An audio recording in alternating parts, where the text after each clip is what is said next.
Welcome back to Dix Young once again. तो अब तक से लेक्चर वीडियो में हमने देखा था क्लास 3 का जो हम लोग नॉन मेटल और मेटल का जो सीरीज़ वीडियोस पढ़ रहे हैं, जो स्टडी कर रहे हैं, इसमें हम लोगों ने अब तक से मेटल के बारे में, उसकी फिजिकल केमिकल प्रॉपर्टीज़ के बारे में, नॉन मेटल्स उसकी फिजिकल और केमिकल प्रॉपर्टीज़ के बारे में स्टडी किया। तो हमने एक चीज़ ऑब्जर्व किया, आप सब ने भी किया होगा, कि जो मेटल होता है वो ये चाहता है कि मैं इलेक्ट्रॉन्स को लूज करूँ, और जो नॉन मेटल्स होते हैं वो चाहते हैं कि मैं इलेक्ट्रॉन्स को गेन करूं। तो एक लूज करना चाहता है और एक गेन करना चाहता है। जब दोनों आपस में मिलेंगे तो उनके बीच में एक बॉन्डिंग क्रिएट होती है, and that bond is called the ionic bond, या फिर इलेक्ट्रोवैलेंट बॉन्ड इसे बोलते हैं हम लोग। तो आज हम लोग इसी के बारे में जानने वाले हैं, that is the ionic bond, ionic bond या फिर इलेक्ट्रोवैलेंट बॉन्ड। इसके बारे में हम लोग आज स्टडी करने वाले हैं। तो childrens, this is the very interesting topic. तो चलते हैं इसके बारे में थोड़ा सा देख लेते हैं कि ये जो केमिकल बॉन्ड है, this chemical bond is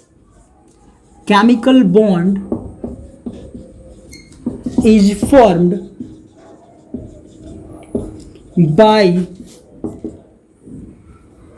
by complete transfer of electron from one atom to another। तो एक एटम से दूसरे एटम में जो कंप्लीट ट्रांसफर ऑफ इलेक्ट्रॉन्स होता है, जिसके कारण से ये आयनिक बॉन्ड का फॉर्मेशन होता है। अब इसके पीछे का जो प्रिंसिपल होता है वो सबसे इंपॉर्टेंट है, उसको जानना बहुत जरूरी है। तो इसके पीछे का जो प्रिंसिपल है उसको देखिए। प्रिंसिपल जो है इसके पीछे का आयनिक बॉन्ड का, उसको हम लोग समझेंगे एक बार। तो इसके पीछे का प्रिंसिपल क्या देखो है कि each element tries to have completely filled valence electron, valence shells. तो वैलेंस सेल्स ये चाहते हैं कि मेरा कंप्लीटली फिल्ड रहे, बाहर का जो आउटर मोस्ट सेल है वो मेरा कंप्लीटली फिलअप रहे। इसका मतलब एक और समझ लो। इट मीन्स ये क्या बोलता है, it means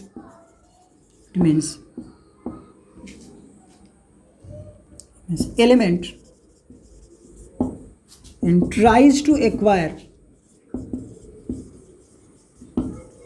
tries to acquire or 2 or 8 electrons, 2 or 8 electrons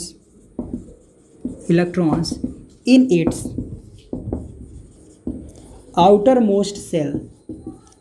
तो बाहर वाले सेल में हमेशा यह प्रयास करता है कि या तो 2 रहे या 8 रहे, 2 या 8 नंबर जो इलेक्ट्रॉन्स हैं वो मेरे बाहर वाले सेल में रहे, ताकि मेरा जो ऑक्टेट है वो कंप्लीट हो जाए। तो इस कारण से ये जो अब ये यहाँ पर हो गया, ऑक्टेट कंप्लीट करना चाहता है। और देखो उसके बाद में सेकंड कंडीशन क्या बनती है कि एक जो है कि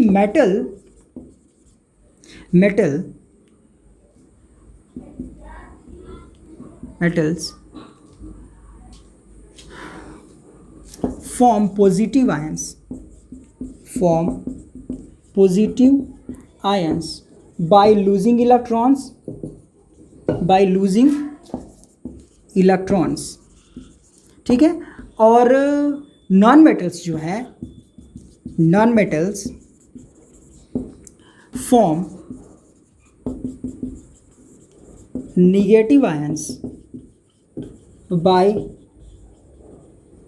गेनिंग इलेक्ट्रॉन्स। तो यहाँ पर देखो, एक लूज करना चाहता है, एक गेन करना चाहता है। अब ये यहाँ पर जो है, जब एक लूज करना चाहेगा और एक गेन करना चाहेगा, तो ऐसे कंडीशन में उन दोनों के बीच में जो है वो एक बाउंडेशन बनती है। उसके बीच में जो रिएक्शन हो जाता है, वो बाउंडेशन का जो फॉर्मेशन होता है, डेट इज वो आयनिक बॉन्ड का फॉर्मेशन वहाँ पर होता है। उस टर्म्स को भी यहाँ पर जो है वो इंक्लूड मैं करता हूँ फ्रॉम द ब्लू पेन। इसको when metal and non-metal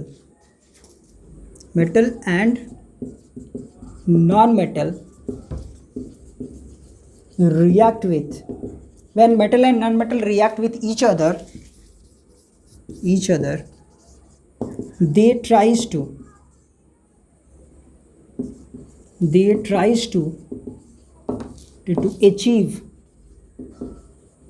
achieve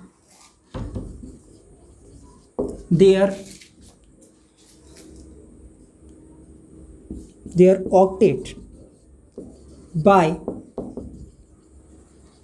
transfer of electrons. So they tries to achieve the octet. Octet का मतलब क्या, आउटर मोस्ट सेल में कंप्लीटली फिल्ड अप सेल कराने के लिए ये अपने इलेक्ट्रॉन्स को ट्रांसफ़र करने के लिए तैयार रहते हैं। तो यहाँ पर जो है ऐसा स्थिति बनने के कारण जो होता है दोनों के बीच में बॉन्डेशन बनती है, और ये जो बॉन्डेशन बनती है that is the ionic bond. तो इसके ये आयनिक बॉन्ड होता है। एग्जाम्पल से समझते हैं, इसके कुछ एग्जाम्पल्स हम लोग देख लेते हैं, उससे हम लोग इसको रिलेट करके समझेंगे कि आखिरकार किस प्रकार से ये जो बातें इतनी सारी लिख दी हैं सर, ये कहाँ तक रिलेट करती है हमसे, इसको हम लोग जानने वाले हैं। राइट नाउ एक बार आप लोग इसका स्नैपशॉट लो, उसके बाद में देखो एक बार इसको रीड करो अच्छे तरीके से। क्या बोल रहा है कि when metal and non metal react with each other they tries to achieve their octet by transfer of electron. अब इसी को डिफाइन करेंगे एग्जांपल पर, तो बड़ा अच्छे से कंप्लीट होगा। ठीक है, तो एक बार स्नैपशॉट लो, फिर आगे बढ़ते हैं।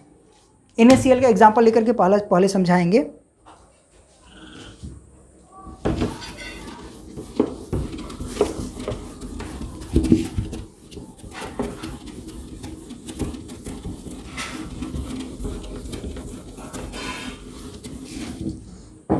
अब चलो देखो एग्जाम्पल से हम लोग समझते हैं। जैसे मान लो एग्जाम्पल लेते हैं सोडियम का, Na का। तो Na में सिंपली आप लोग इसका एटॉमिक नंबर 11 होता है, और आप लोग अच्छे तरीके से इसमें जान चुके हो कि ये जो है इसका जो इलेक्ट्रॉनिक कन्फिग्रेशन होगा वो 2 8 और 1 होता है, 2 8 और 1 होता है। और ये एक इलेक्ट्रॉन को ट्रांसफ़र करके यहाँ पर फॉर्मेशन करता है Na+ का, और यहाँ पर ये फॉर्म कर लेता है 2 8 8 को।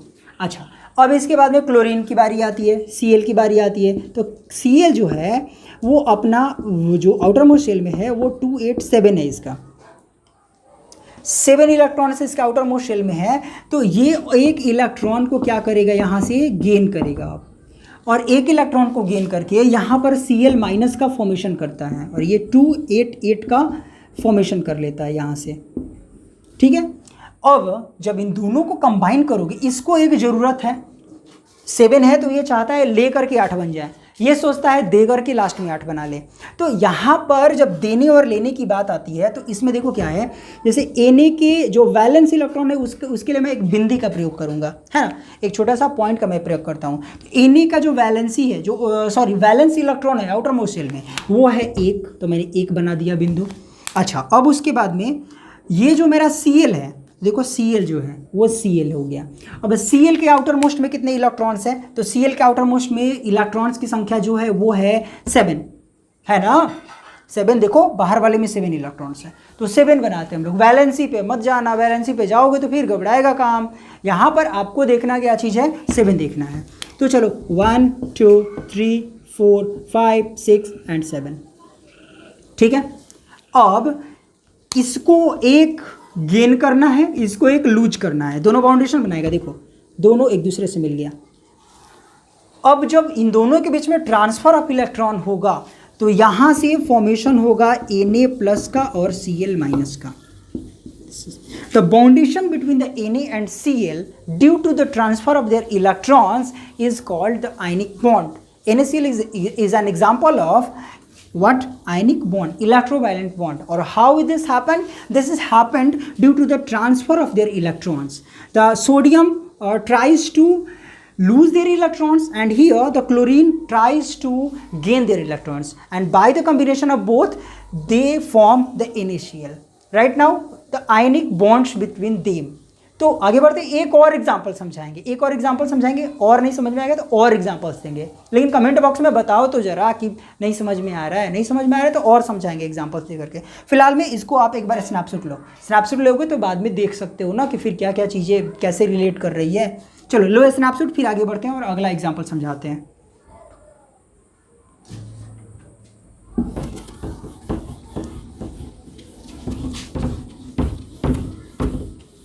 अब देखो जैसे अब सोडियम लिए थे तो एक यहाँ पर ले लेते हैं मैग्नीशियम को, ठीक है। तो जैसे मैग्नीशियम है तो मैग्नीशियम का एटॉमिक नंबर कितना, 12 है उसका। इसका बनाते हैं इलेक्ट्रॉनिक कॉन्फ़िगरेशन, देखो इलेक्ट्रॉनिक कॉन्फ़िगरेशन बनाओ, 2 हो गया, 8 हो गया, 2 हो गया। आउटर मोस्ट में सेल में कितने इलेक्ट्रॉन्स, 2 आउटर मोस्ट सेल में 2 इलेक्ट्रॉन्स, ठीक। 2 चाहता है क्या करना, लूज करना। बोलो आप सब, है ना। जब आप बोलोगे तो दिमाग में वो चीज़ें कोड होंगी, ठीक है ना। तो बोला करो बीच में, आप सब मोबाइल पर ही देख रहे हो या फिर लैपटॉप पर, टैब पर, कहीं भी देख रहे हो, आप बोला करो, मुंह से बुदबुदाया करो। जब आप बोलोगे तो वहाँ पर वो जो है आपको ट्रांसमिट होता है आपके माइंड को वो चीज़ें, है ना। तो यहाँ देखो अब 2 जो है वहाँ पर ये इलेक्ट्रॉन को क्या करने वाला है, लूज करने वाला है। तो 2 इलेक्ट्रॉन्स को ये क्या करेगा, लूज करेगा। 2 इलेक्ट्रॉन्स को लूज करके ये क्या फॉर्मेशन करेगा, तो Mg2+ का फॉर्मेशन करेगा। और यहाँ देखो 2 8 हो जाएगा, ठीक है ना। मतलब ये किसके करीब गया, नोबेल गैस कॉन्फ़िगरेशन नियोन के करीब गया, है ना। अच्छा अब आगे बढ़ो। अब देखो फिर Cl एक ले लेते हैं, चलो Cl ही लेते हैं। Cl में क्या हो जाएगा, 2 8 एंड 7। इसके पास में कितने इलेक्ट्रॉन की कमी, 1। लेना चाहता है 1, है ना। तो लेना चाहता है तो ये क्या करेगा, 1 इलेक्ट्रॉन को यहाँ से ये गेन करेगा। 1 इलेक्ट्रॉन को गेन करने से इसके पास में जो फॉर्मेशन होने वाला है वह Cl- का होने वाला है और ये करीब चला जाएगा 288 के। अच्छा अब बताओ ये किस नोबेल गैस कॉन्फ़िगरेशन के करीब गया, ये ऑर्गन के, है ना। तो ये हो गया। अच्छा दोनों के बीच में जब कॉम्बिनेशन कराते हैं तो अब देखो इसके कॉम्बिनेशन में मजा आने वाला है। फिर कॉम्बिनेशन किस प्रकार से कराएंगे, तो ये इसको 2 इलेक्ट्रॉन्स, इसका जो आउटर मोस्ट शेल का इलेक्ट्रॉन है उसको हम लोग साइन से डिनोट करेंगे। तो चलो लिख लेते हैं, यहाँ लिख लेते हैं Mg, ठीक। और Mg लिखने के बाद में हम लोग इसके 2 आउटर मोस्ट शेल में इलेक्ट्रॉन्स हैं तो इसको हम लोग 2 बिंदी से डिनोट कर लेते हैं। तो एक इधर साइड में दे देते हैं बिंदी और एक इधर साइड में बिंदी देते हैं। आप दोनों को एक ही साइड में दे सकते हो, किधर भी रखोगे कोई फर्क पड़ने वाला नहीं है, किधर भी दे दो, है ना। इसके चारों तरफ में कहीं भी दे सकते हो, ठीक है। अब उसके बाद आगे बढ़ते हैं, Cl की बारी। तो एक क्लोरीन, देखो क्लोरीन को जो वैलेंस इलेक्ट्रॉन है वो कितना है, 7 है। तो इसके लिए 7 हमको डॉट्स बनाने पड़ेंगे। तो 1 2 3 4 5 6 एंड 7, ठीक है। तो ये जो क्लोरीन है वो देखो इससे ये मिल गया, ठीक है। लेकिन अब ये छूट गया तो यहाँ छूटने से बचाने के लिए हमको क्या करना पड़ेगा, एक और क्लोरीन का जो मॉलिक्यूल होगा, एक जो क्लोरीन का एलिमेंट होगा वो इससे यहाँ पर मिल जाएगा, यहाँ पर ऐसे 1 2 3 4 5 6 और 7। और ये जो होगा वो इससे कंबाइन होगा इधर में, ठीक है। मतलब ऐसा बिल्कुल नहीं है कि एक एक कंबाइन होगा, एक जो होगा वो 4 के साथ में जुड़ सकता है, 6 के साथ में जुड़ सकता है, कैसे भी जुड़ सकता है। तो ये एक दूसरे से कंबाइन हुआ, कंबाइन हो करके ये क्या फॉर्म करेगा, तो Mg2+ और Cl-2 ऐसे, है ना।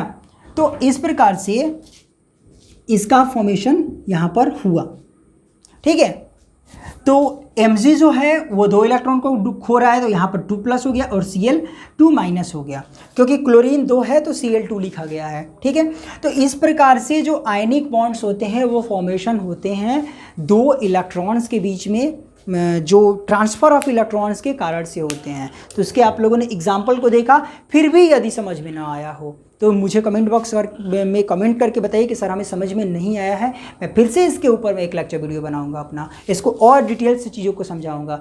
और एक बात और, ये सारी चीज़ें कार्बन एंड कंपाउंड वाले चैप्टर में थोड़ी बहुत फिर से मिलने वाली है, ठीक है। तो मैं इसे इरेज करूँगा, आप स्नैपशॉट लेना चाहो तो ले लो इसका, इट डिपेंड्स अपॉन यू। तो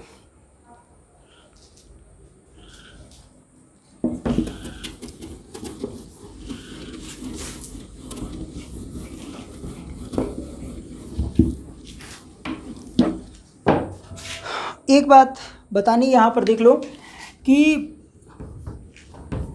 compound formed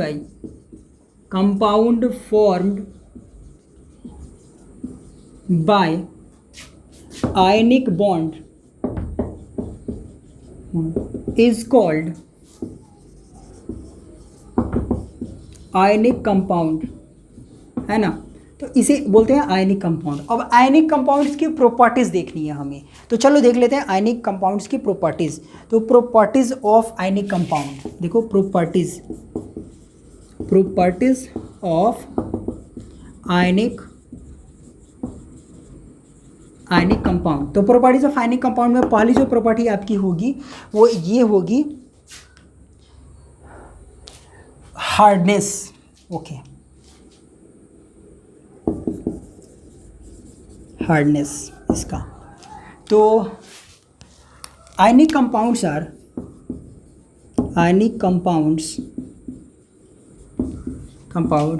are generally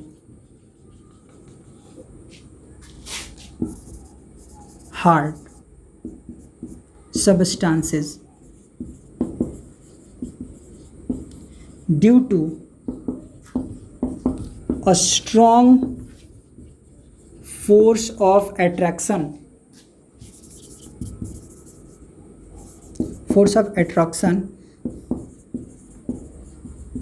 between their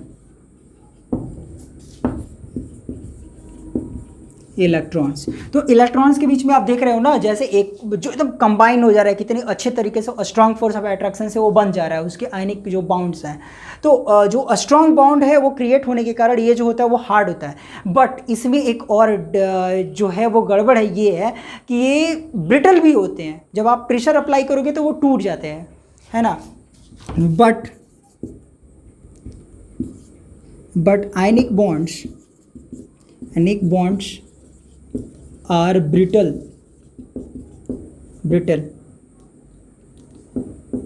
if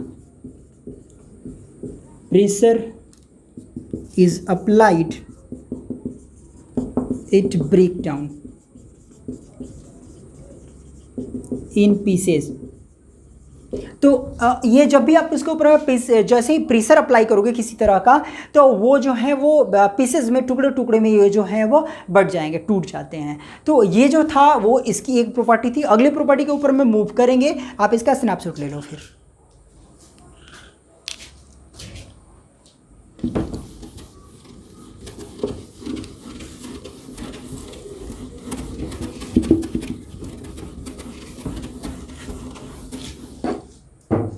next आपका है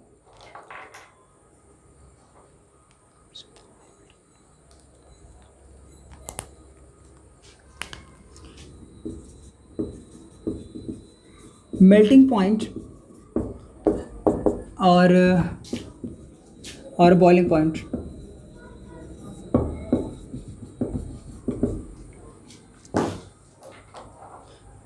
तो आयनिक bond has high melting or boiling points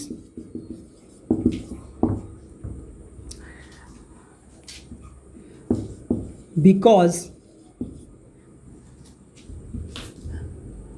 large amount of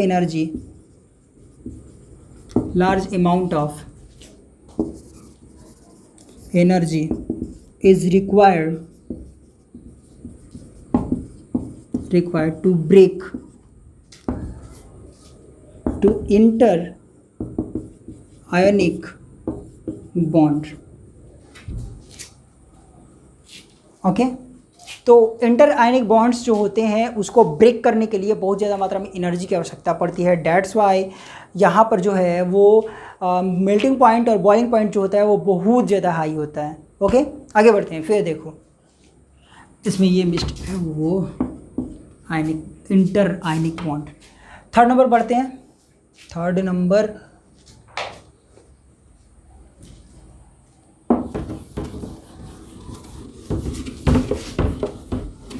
next one is a solubility. Third number is a solubility. Okay, आप देखो solubility में तो ionic compounds are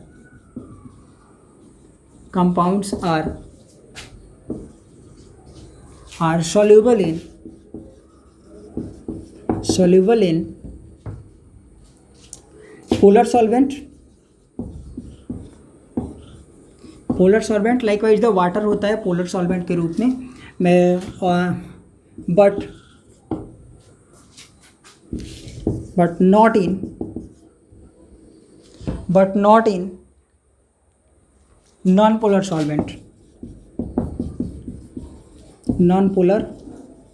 solvent, या फिर इसे हम लोग बोलते हैं ना इनऑर्गेनिक सॉल्वेंट में। जैसे इनऑर्गेनिक सॉल्वेंट के रूप में क्या हो जाएगा, किरोसिन,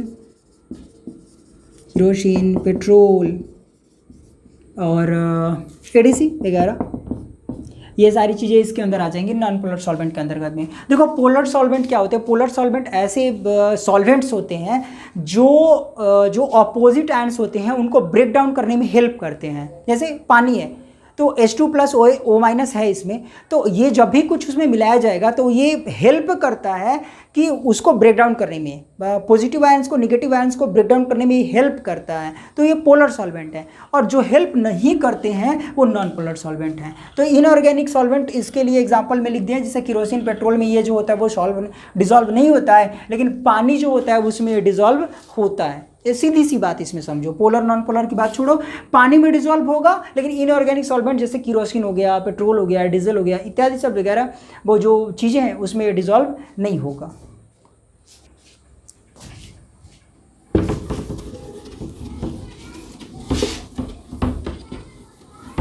इलेक्ट्रिक कंडक्टिविटी, देखो अगला जो है 4th नंबर, that the electric conductivity. Electrical conductivity के बारे में आप बात करते हैं, तो इलेक्ट्रिकल कंडक्टिविटी के बारे में बात करें तो हम लोग क्या समझ सकते हैं इसमें कि जो आयनिक कंपाउंड्स होते हैं वो मोल्टेन फॉर्म में इलेक्ट्रिसिटी के गुड कंडक्टर होते हैं, लेकिन सॉलिड फॉर्म में बैड कंडक्टर होते हैं। ठीक है ना, तो आप इसको नोट डाउन करो, लिख लो यहाँ से कि ionic compounds are good conductor in molten form but bad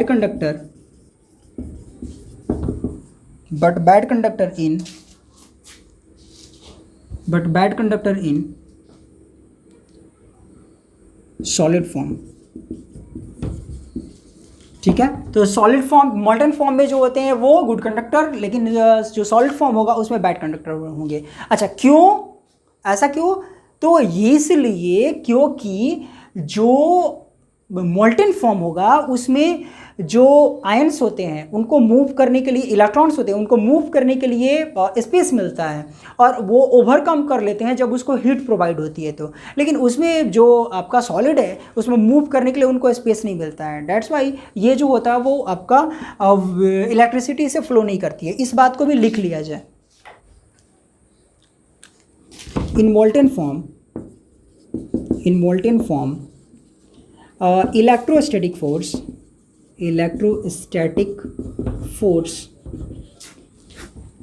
of attraction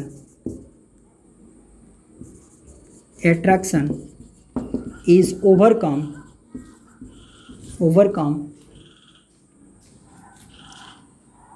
attraction between their oppositely